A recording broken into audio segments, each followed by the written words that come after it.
What's up? What's up? So happy to be back stateside. So happy to be back with Dr. J. Hey, Dr. J. You know, you get to do all this traveling and I'm like stuck in my house. I mean, I don't know. You know what? It was quite an adventure, but South Africa was so beautiful. I'm so glad I got to experience it. And it was like the only comparison I have like on the Africa side was like West Africa and South Africa. And the differences are really, really crazy. But I was in West Africa like 20 years ago. So I'm sure that has a lot to do with the differences, but like still apartheid and just like all these other kind of things. But South Africa is a beautiful country. It reminds me of California in a way, how ethnically diverse it is, like how you can go like from the mountains to the beach. And so it was really nice. And I spent some time in both Johannesburg and Cape Town. And just really did a whole lot of nothing besides sightseeing. So it was a good break for me. So you should be a little bit jealous, but not a lot. No, I am. Like, my wife and I went away for a cruise over Christmas and New Year's. Yes. We came back with COVID. So, you know, like you get to travel and have good times. And I come back like, what the heck? This is just the wrong combo. And you know what's so sad is that me being the immunocompromised one over here, and then me working in the hospitals have never had COVID, or at least I've never been sick. So I don't know if I've ever had it. So I think the irony is there. But I'm sorry. I was jealous of your cruise until you told me about the COVID thing. Well, you know, I don't know. You and I just need to figure out better trips. You know, let's just trade, you know. Obviously, you're picking better than I am. Well, I think I have just one more trip in the book, and that's going to Cincinnati, which is Cincinnati, for Economy. I don't know if you've heard of it or been, but Economy is an incredible conference. So for these personal finance nerds, kind of like the fire talks of finance. And so I love that conference. I was a speaker last year. So that'll be my good grand finale trip before I'm bedridden, for lack of a better word. Yeah, I've got a couple of conferences planned too, but it's like conferences are not the same. Like, no. Like, I mean, that's work, you know, and I always come back from conferences and need like 2 days to rest after. Yeah, like I'm not a people person. I'm an introvert by nature, and like the conferences, there's too many people. It is. I'm an extrovert, and it's too stimulating for me to like. I have to take good naps in the middle of the day or a conference because it is a lot of interactions. So. Yeah, I get the people are like, oh, let's go out. And I'm like, yeah, I've had enough. Like, I had dinner, like, saw you people. I spent the whole day. Like, I'm going to go just climb into my hotel room and not come out till tomorrow morning. I 100% feel you. That's kind of where I'm at right now. I leaned heavily into that in my last trip. So, well, we do have a listener question this week, and we'll kind of break this down into parts. Of course, I don't have it pulled up because that would mean I was prepared, which... Oh, that's laughable. But so I'm going to kind of read the question and then we can, you know, answer it and discuss the different points of it. But I think it's a very interesting question and something that will apply to a lot of people. So our listener is asking, what would you do if you were just beginning to match a 403B, 457 deferred comp, targeted and invested in target-based funds, basically, and you had $30,000 in student loans at a 5% interest rate? Would you pay off your loans first or try to meet the match? They're already at 6%, but they want to go to 10%. They're also working for a PSLF qualified organization, and all the paperwork has been turned in as of October 31st last year.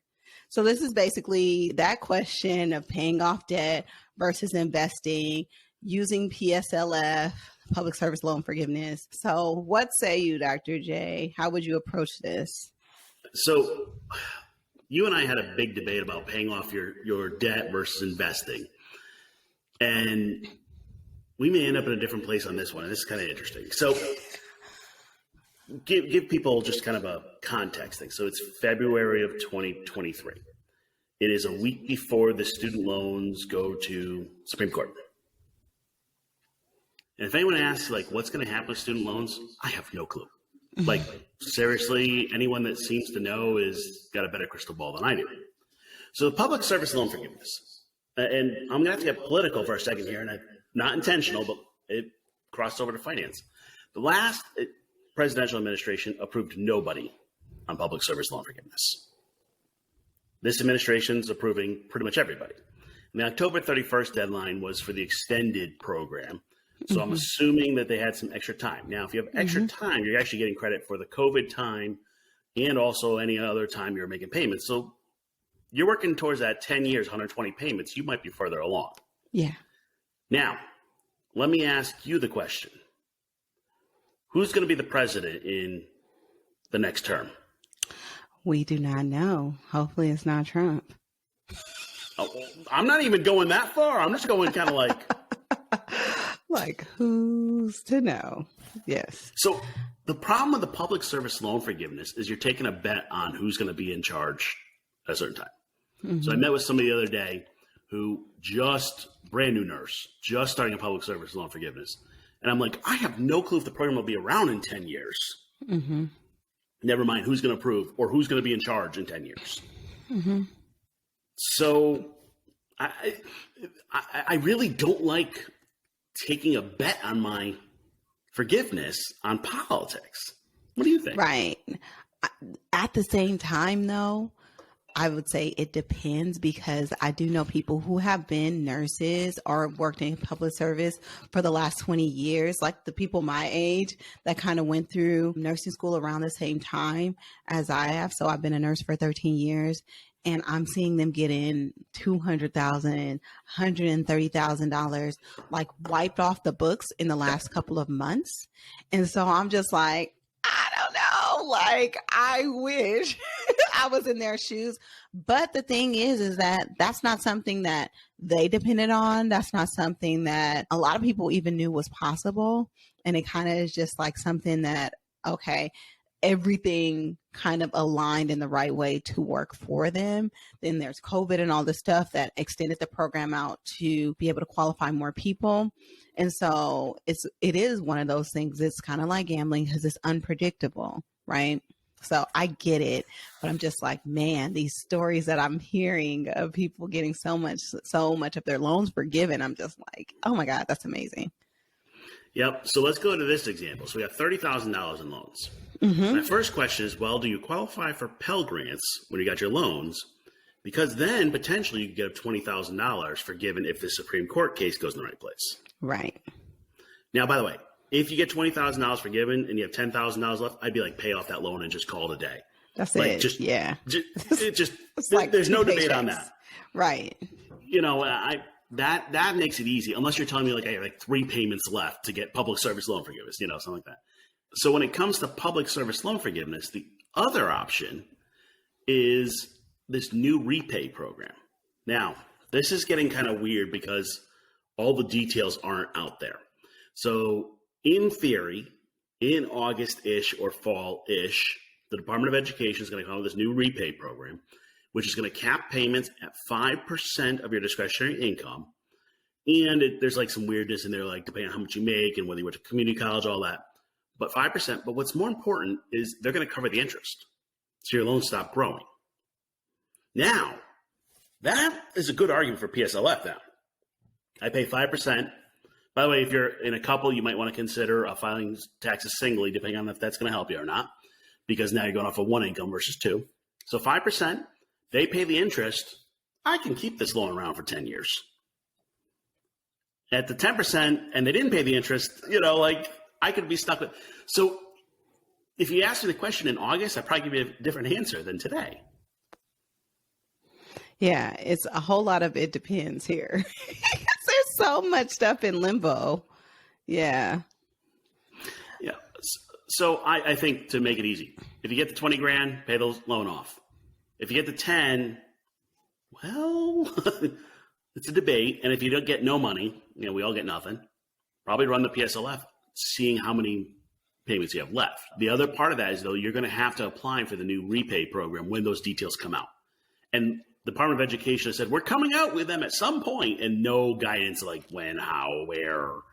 or anything along those lines. Can I just emphasize how much of a mess like this whole process has been? Like getting erroneous emails, like opening up a program, being like, psych, we got to go to the Supreme Court first. Like, I feel bad for people with student loans. I mean, I love it for the people who are getting forgiven, but like this is kind of like not a great place to be in if you're considering like debt is already this kind of contentious thing and this thing that carries so much of a burden in your life. And now you're like going back and forth with the government. It's kind of a difficult place to be in when you have loans. So I don't envy those people. I feel the struggle. I understand that struggle because I've been there. But I wanted to ask, like, do you have a general rule of thumb where it comes to paying off debt versus investing as far as like the percentage of the debt to your income? Now, I think this person is a nurse. And so if you're making like $200,000 and you have, I'm saying only because $30,000 is a lot of money, but I'm saying only in the world of student loans because when you compare them to like my almost $200,000 in student loan debt, $30,000 seems nominal, especially because of how much you can earn as a nurse. Would you just say like in certain situations, just pay it off, like stop playing around, like just get rid of it, like at a certain income threshold to your debt to your income ratio? Yeah, I'm one of those no debt people, so I just say pay it off. I don't care what your debt or your income is or whatever. 30 grand, by the way, you're right. It's a lot of money to some people.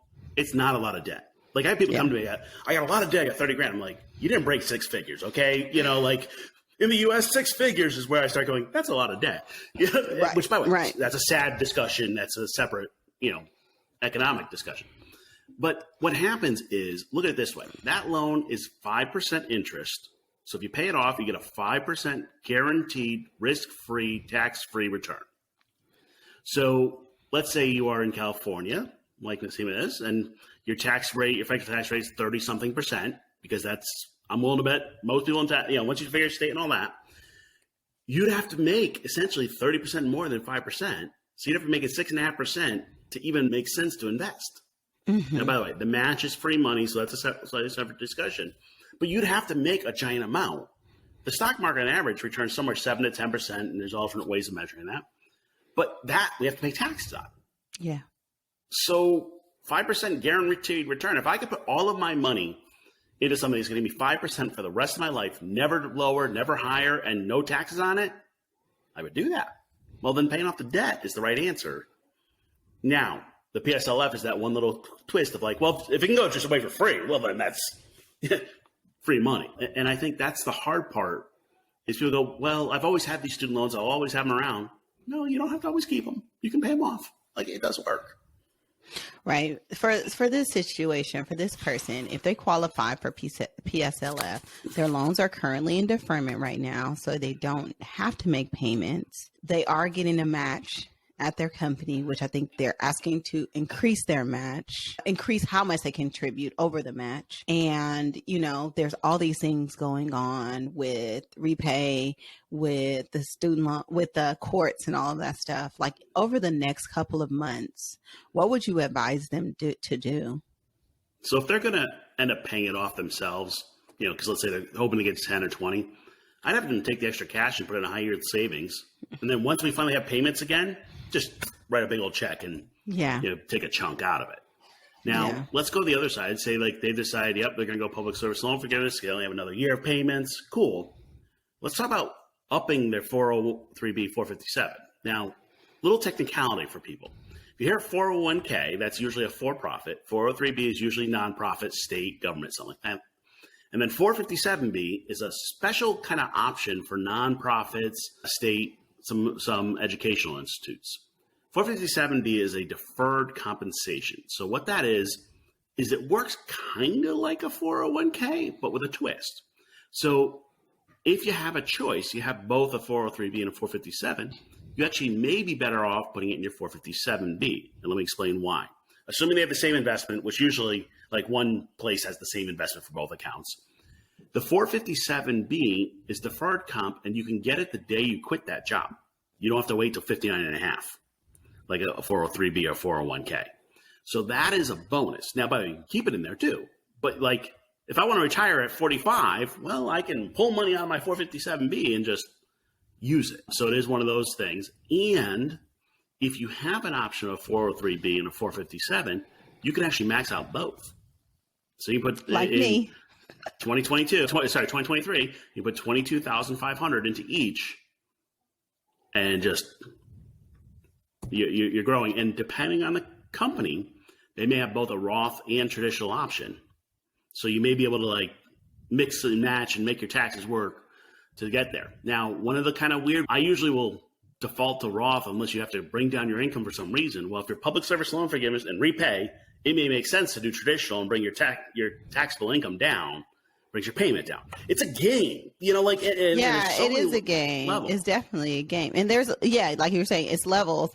But like as a nurse in California that earns over a certain amount of money, my incentive is to bring my taxable income down because the state taxes are so high, federal taxes, all of that stuff. So when I do that, I end up paying way below the federal level. And, I'm saving a lot. And yes, I have access to the 457. So I'm using that as kind of like my early retirement or my mini retirement tool.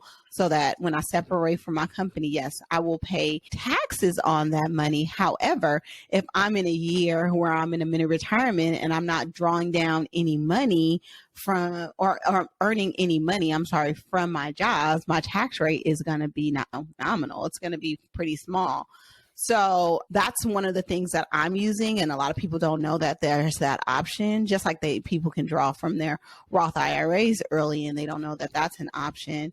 And I'm not talking about like kind of just like pillaging from your retirement accounts. I'm talking about strategic ways to get money out of your accounts before you turn retirement age strategically. Because best believe most of my money is going to be in my accounts where I can draw from in retirement, so that I do have a good amount of money in retirement, but I do max out these other options so that I have money available to me pre-retirement. And I'm going to challenge you again, just because it's fun. Yes. And we're going to shift from the reader comments to you. Yes. And so, okay, you max out the 457, you max out the 403B. Are you putting more into your like taxable brokerage account right now? My taxable brokerage account, I don't put much in because I usually invest for my kids outside of that. Okay. Yeah. So if you're going to, by the way, putting in 529 is a great way. And there's also tax breaks for that too. Mm-hmm. If you're going to be putting it in your taxable brokerage, it's actually an argument for using Roth, because I can actually pay the taxes now, effectively put more into my retirement rather than putting it in a taxable account. So what happens is, yes, I'm going to pay, I'm in California, I'm going to pay a whole lot of taxes and federal and all the other. I'm not going to get the break. But what happens if I put it in my taxable, I've got to pay taxes on it as it grows and all the other. I can actually lock in more into my Roth, into retirement, by putting $22,500 that I pay the taxes now, the same effective as if I put like an extra 35% into my retirement. It's going to grow tax free. You're saying forever. So to do it as a Roth 403B, like put more into my Roth 403B, because I can contribute so much more, and then that can roll into a Roth, and then I'll have so much more. Well, it grows. Yeah. Uh-huh. It's one of those weird ones. The 529 for the kids, great way to do that. Up to whatever. Some states, by the way, don't give tax breaks on that or not. So each like California. Yeah, California, like I just assume they tax everything. Like I saw something the other day, like I was working something on disability and like they actually didn't tax it. I was like, how is that? California didn't tax that. Like, that's where they tax everything. Yeah, pretty much.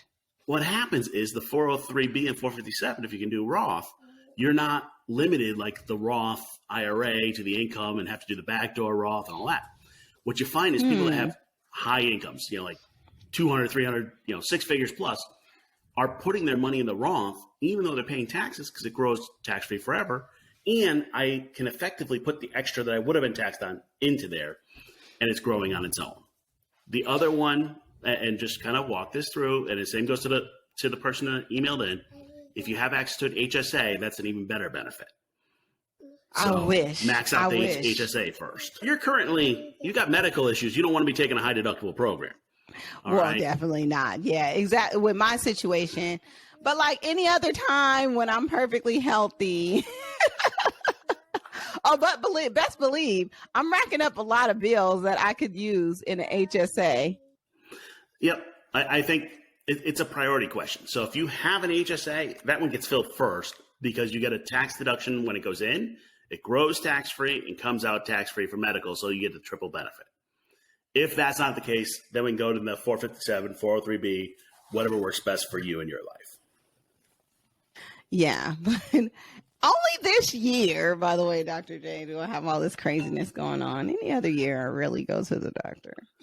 Well, so people that have kids, yeah, you really can't get away with a high deductible plan because kids, it just happens. Stuff happens, and the way I usually ask people when they're picking their healthcare plans, I go, "Are you lucky?" And they go, "No." I'm like, "Well, then you can't take the high deductible plan." Like, and that's not scientific. It's just, if you pick the high deductible plan, you're going to end up running medical bills if you're not lucky. And there's some research that says people don't get medical care if they have the high deductible plan. Really? They avoid it. That's part of the reason why those plans exist. Saying. Oh, okay. Yeah, okay. I get it. Well, it's not an option for me, but I'm actually blessed to have a really good PPO plan that I pay like $19 a paycheck to cover my family of 3. I'm going to be 4. So I'm not mad at it, even though I love the benefits of an HSA. You have to weigh those things. There's some people out there hating on you for having a $19 healthcare plan. Oh, dang. Like, I've seen some family plans that's thousands of dollars a month, and you're like, my plan over here is $19. Seriously. Like when I switched to my partner's plan, when I was pregnant with her, that was it. It was like $1,800 and it wasn't the level. It was like a Medicare plan. It was horrible. I was like, what is this ghetto-ness? Like, let me go back to work and get my benefits. Like, I have never experienced that. And I think like that's one of the things of being like a nurse and being in healthcare is that we typically have pretty good plans attached to, if you work in a hospital setting, at least from my experience, we have really good plans. I mean, $19 is a lot because I used to pay $0 for a family plan or $5, like something crazy like that. Okay, you're not allowed to complain about that, but you're right. And that's also why a lot of people are like, oh, I'm going to work part-time for the benefits. A lot of nurses could work 24 hours and get healthcare on the way by and save themselves a giant amount in comparison to other plans out there. And then they go, oh, well, my plan is terrible. And I'm like, listen, your plan is phenomenal. Shush. Like, don't complain about this. Like, well, they upped the premium from $5 to $19. I'm like, stop. Like, people just don't understand the world out there and how ghetto it is in these health insurance streets. It's not for the faint of heart. So for this person, I just want to make sure we cover like when we talk about the match, because a lot of people sometimes don't understand how matches work. And I just want to make sure we address that, like investing up to the company match. What does that mean? And do we stop that to pay down debt? Or like, what's your typical advice for that? So if you follow the Dave Ramsey world, he says, stop it and just pay down your debt. And I get where he's coming from, and I can see the argument. Now, my first question is, are you going to be there long enough to get the match? So what people don't think about. So how match usually works. Let's use an example. So I put in 6% as the employee. My employer puts in half of that, so they get 3%. So essentially I get 50% extra on my money. But usually you got to be there 3 years before that vests, which means you get to keep it. Now, I often talk to people, I'm like, are you going to be at that job 3 years? They're like, no, I'm moving in 2 years. Well, then the vest doesn't matter, or the match doesn't matter. And I think what happens is the average, I saw some stats on like the average tenure at a job, something like 2.5 years, 2.2 years, something like that. Well, at that point, you're throwing away your match. And so I think a lot of companies are actually moving the vesting time out to like 5 years. That's on average that I've seen. Some companies immediately vest. I think my hospital immediately vest. But then I think, the retirement accounts are expensive. So I think people are moving that number out. Yeah. And I've actually, because of the layoffs of the others, some companies are starting to stop their match. Yeah. So hey, we're broke. Instead of laying off people off, we're just going to not do a match this year. Which, by the way, I believe half the time it's just them using an excuse to not give you the extra money. But, True. But then I also see people that will choose not to invest because there's no match. Right. And here's the thing. So your 401k, the money you put into the employee part is yours. And you can put $22,500. People go, well, I maxed out my IRA. I'm like, yeah, that's great. That's $6,500.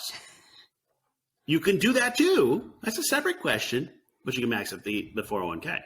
Also, for those people who are self-employed, you could actually create a self-employed 401k, a solo 401k, and you could actually put both the employee and the employer component.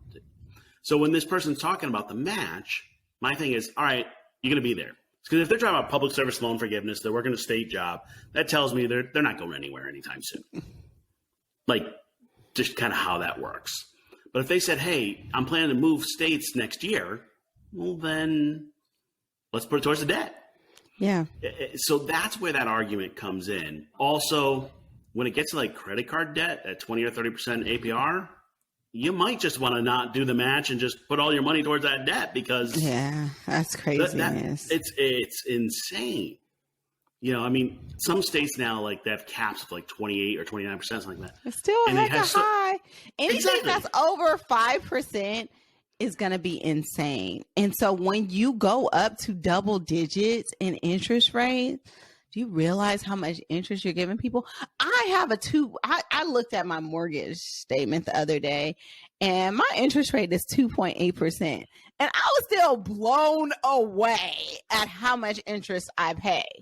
And now you're looking at people with like the 6% interest rates are like $700,000 mortgages. And I'm just like, Houseway, make this make sense. Okay, pause for a second. Yeah. Do the math for me on a second. So if you said, so right now 6% mortgage rates are kind of average. On a $700,000 house, how much interest per year does that mean you're paying? Have you done that math? No, I don't do that math because it gives me a headache. I'd use a mortgage calculator, and actually I did do it because I have a post about it. It's $42,000 a year in interest. Mm-hmm. And then another $20,000 in property tax. Hold on. $42,000 a year in interest when the average household is making something like $60,000 a year. Now, by the way, that's a weird California real estate thing. But you're talking about you have to work a full-time job just to pay the interest. And I've actually been having this debate with people. Be like, well, should I buy or should I rent? And I'm like, rent thing's looking a lot better right this second. And people go, well, but then I'm paying a landlord. Yeah, but you're not paying $42,000 a year in interest. That's what people don't understand. And I'm not knocking people who want to buy properties. I think I have to always put that disclaimer out there because people think I hate property owners where I've owned like 7-8 houses, since I was 21. Okay. So I know the game.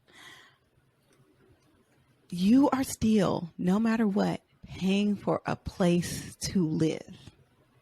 The goal when you're paying for a place to live, because it usually takes up so much of your income, is to minimize that expense as much as possible, regardless as if you rent or if you own. Now, if you get a place and you're able to pay a mortgage plus the interest and it is still very minimal, okay, you have a justification to buy.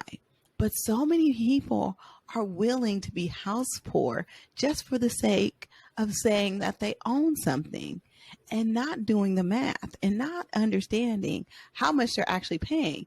And we just talked about interest. I threw in the property tax thing, but that's not even calculating the property tax.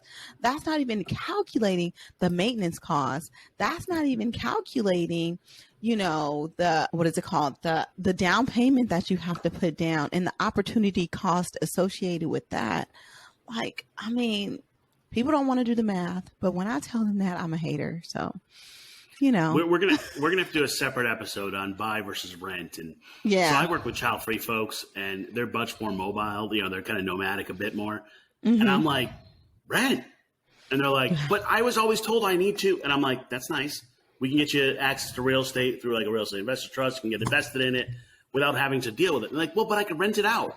Yeah, but now you like a remote landlord, and the hot water heater breaks, and like, forget it. My wife and I, we own our place, but the amount of work we have to do with it is crazy. Mm-hmm. So I don't know. We'll have to come back to that, because we could go that's a whole episode on its own of just saying rent versus own, and we can just get yelled at for that one. I don't mind getting yelled at, because I think people need to kind of like wake up. Seriously.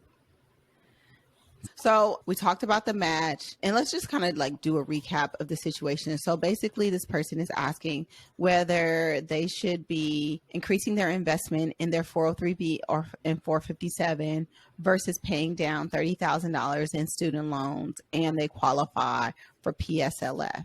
So to summarize, like a recommendation for them, what say you, Dr. J? So knowing nothing else in there, I'd say put the extra money in a high yield savings until they figure out what's going on with student loans. Like, seriously, until they know how many payments they have, all that, the Supreme Court. Ask the question. It's when you shake the 8 ball, it says ask the question again later. Like that's kind of where you're at, but make sure you're putting the money away in savings and not spending it, because extra money hanging around tends to disappear. Mm-hmm. So I would do that. And then once we have a final answer on what's going on with student loans, then I would either follow the PSLF and do the repay, or just pay it off, depending on, if you get 20 grand, pay it, you got 10 grand left, pay it off and get rid of it. It's not a pet. You don't want to keep it around. Right. I love that advice. I think that's great advice. So I hope you guys could benefit from that. I think this has been a great episode. We covered so many different things within just this question, but it brings up a whole lot of things. My general kind of feeling around this is a little bit more convoluted question, and if I was that person, I would go to a CFP to kind of break down the numbers and scenarios. And we don't have all the information. We don't know how much this person is making. So I would recommend, talking to someone, schedule an appointment with a fee-only fiduciary advisor, just like Dr. J, and as a situation for you, because this is not something that typically falls under blanket advice. Just like most personal finance things, it's pretty personal. But I think in this specific situation, with the kind of environment around the student loans right now, because there's so much changing, you might even want to consult a student loan professional as well, which you can kind of get both in a CFP. Also, I would say reach out to somebody and get a little bit more help and clarity so that you can make the right decision for you. Yeah, and I'm going to put a shameless plug in here for our website. It's called adviceonlynetwork.com. It's actually a group of financial planners, all fee only, but they're also called advice only. You just pay them for an hour of their time or whatever it is, and you can just get some answers. I freely admit I'm on there. So it is a shameless plug, but it's a different way of doing it, because this is not an investing question. This is kind of the bigger financial planning questions. I will tell you, though, if you ask 3 CFPs what to do about it, you probably get 3 different answers, because it depends on the crystal ball around student loans. If you ask me like in August when all the plans are in place, this is an easy question. Asking in February, like the week before the Supreme Court case, and I have no clue. At least I'm willing. Thank you for that, because I think there's a lot of times when we just need to simply throw up our hands and say we don't know, and it's a little bit easier to wait, but to create an action plan around waiting, like putting your money in a high yield savings. So I definitely appreciate that answer, but it still brought up really, really good talking points that people need to just think about when it comes to their finances. So again, always a pleasure, Dr. J. I love going back and forth with you. I love when you try to rattle me. Trying to rattle you? I just try to, have a discussion. I mean, you want this podcast to be boring? I love it. I love it. I love when you shake things up, because people need to hear, different opinions and different approaches. And I don't want to be dogmatic, because that's not how personal finance works. And I think that's what I want people to get out of this the most is that it's not a dogmatic thing. It's not something that, you know, we just have one solution for. It always is kind of just depends. And so I thank you and I appreciate you being here as usual. And I'll see you on the next episode.